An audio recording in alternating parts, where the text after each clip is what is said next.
In this video, I'm going to show you how to increase or decrease iPhone flashlight brightness. So this is Anis. Welcome back to another video. If you need my channel, please consider subscribe and hit the bell icon for my latest update. If you did already, thank you so much. So let's get started.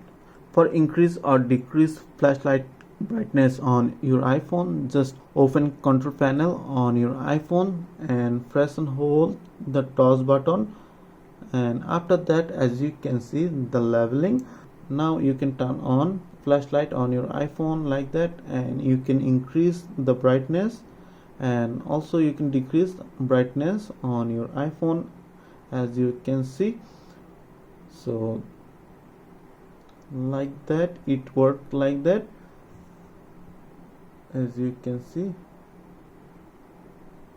So that way you can increase or decrease flashlight brightness on iPhone. So pretty much that's it. If you have any questions, please let me know in comments. If this video did helpful, please thumbs up and share my video. See you on the next.